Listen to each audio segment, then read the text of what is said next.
great time.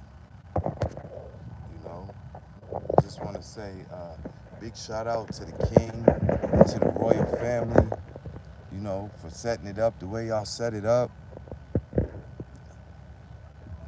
The Shogun is out here in the blistering sun, but enjoying it, man. I'm telling you, all the people, especially the people back in the United States, man, sleeping on Dubai, talking all that crap about the Middle East, man. The Middle East is a great place to be.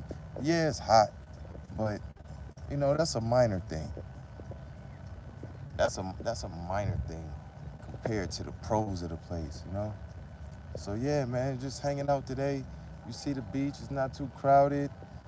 You see in the background you got the world's largest Ferris wheel, so they say.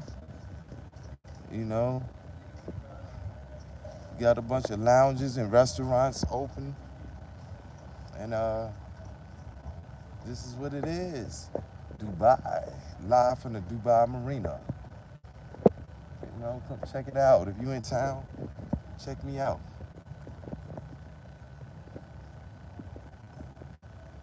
You know, that's what it's looking like. You got the Sheraton right there. You got I don't know if that was the Marriott or the Hyatt or something. What's up, bro? How you doing, man? All right. Yeah, everybody just out here chilling. Yesterday was real crowded. I guess, because it was Sunday, so most people are at work, except for the people who are just, here vacationing. I want to say this is probably the third week. I had to come out here for some rest and relaxation. This is a good place to come here. If you got any kind of ailments or something like that, maybe you got some injuries or something you're trying to heal, like I did, it's always good to be in the heat and in a relaxing place. You got to try to get it together. But hold on for a second.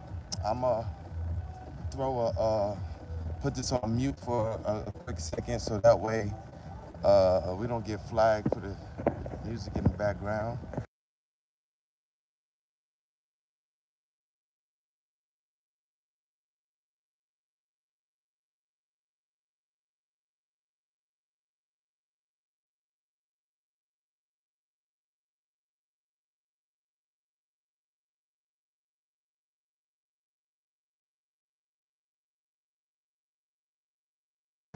All right, so I'm going to tell you what I'm observing. It's my first time on this part of town in the daytime and this early in the day. So this part right here kind of remind me a little bit of Vegas. Vegas mixed with Miami. Vegas and Miami mixed together. But I'm gonna give y'all a little bit of the backdrop. So this is all new. You come to Dubai, everything look kind of fresh and new, it's clean. And that's because it is, man. Y'all gotta know that 30, 40 years ago, this was this. It was all sand. It was all sand and sandy beaches. Dubai was just a fishing, it was like a fishing city, a community of fishermen. Until that one glorious day, they found out that they had petrol. And when they found out they had petrol, man, they just never looked back. The whole world needed that petrol. It was like heroin to a drug addict. Because how else you gonna start your vehicles? How else you gonna, your boats across the seas? How else you gonna get that your goods across from one end of the country to the other without that petrol? So Dubai and a couple of other Emirates, like not Qatar, but Abu Dhabi and these places like that, when they found out that they had gold, what's up, man? When they found out they had oil, that black gold, they decided to get together and work together, and they united and formed the UAE, the United Arab Emirates. And once they did that, they did a real good job of sticking together. But Dubai knew at some point it was possible the the amount of petrol that they were producing, the amount of petrol that they were producing, they knew that it would run out one day. So they had to figure out what they were going to do to replace that income that they would no longer be getting from the petrol. So what they did then, the Emiratis, as we call them now, uh, they said, we're going to turn Dubai into a tourist destination. We want it to be the #1 tourist destination in the world, so that way people can come here and spend money, and we'll always be able to earn some income off of what we have here. And they did a pretty good job of doing that. They marketed and marketed and marketed the country as one of the most luxurious in the world, and it became that. What's up, bro? How you doing, man? All right. So it kind of became that. Dubai, as you notice, over the last 20 years, they've been doing nothing but build and build and build. And even now, they're still building. They are still building and building and building. They can't even keep up with the demand for the people that are moving here. So I'm gonna tell you, their idea, they kind of turned it into, like I said, a bit of Vegas mixed with Miami. So I'll say this. When it comes to entertainment, they got a lot going on, you know, and it is a cool place to come. It's very peaceful. All right, bro. Yep. It's very peaceful. You don't deal with the same kind of stuff you deal with back home. Maybe a little bit of it, but as far as the gunplay and the treachery, it's just in a different. It's not like that. You don't hear people fighting. Maybe they might argue a little bit, get loud with each other, but you ain't seeing nobody pull out no pistols. Nobody's pulling out AK-47s around here. Not saying that they don't got it or they don't get down like that. But yeah, for the most part, man, Dubai is cool. It's a real chill place. I reckon. I'm gonna say that I put it in my top 3 or 4 places that I wouldn't mind, staying for an extended period of time living.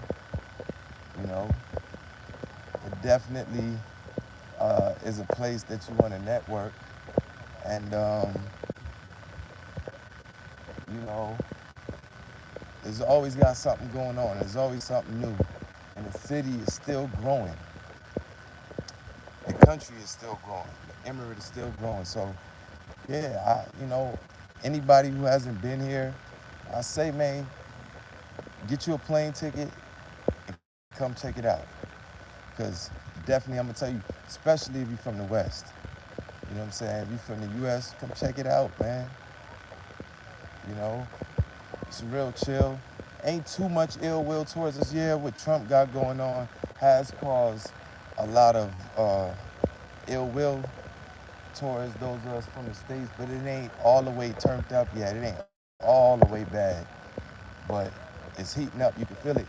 And I'm going to tell you, the Russians have not been shy at all when it comes to trying to take this, plant their flag out here, because all day long, you're going to see and hear Russians.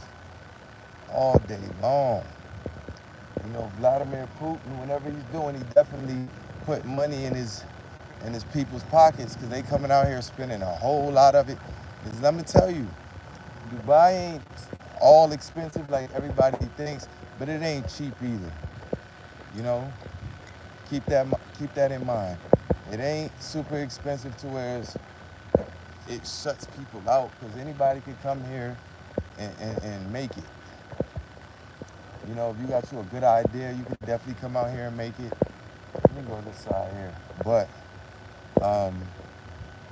yeah, it's not cheap, especially to be in one of these places around here and you right on the beach.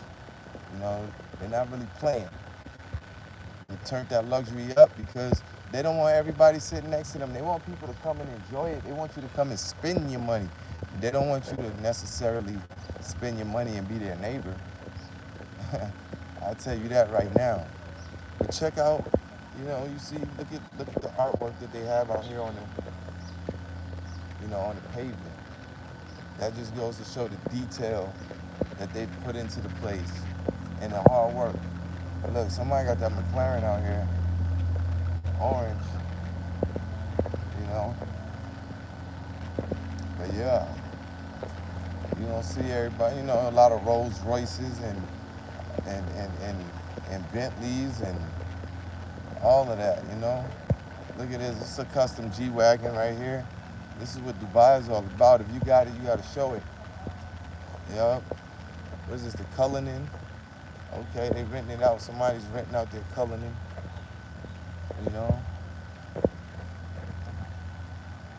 So yeah, it's like Miami on steroids, but safer. That's the best way to say it. Miami on steroids, but safer.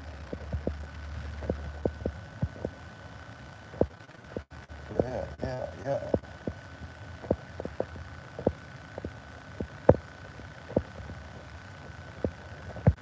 It's right in the middle of the Middle East. Now, too, a lot of people, I do hear a lot of people, especially from the States, they always, when I tell them I'm out in Dubai or check out Dubai, they always get worried like, oh man, it's strict over there. Is this or that? Yeah, it's strict in certain areas.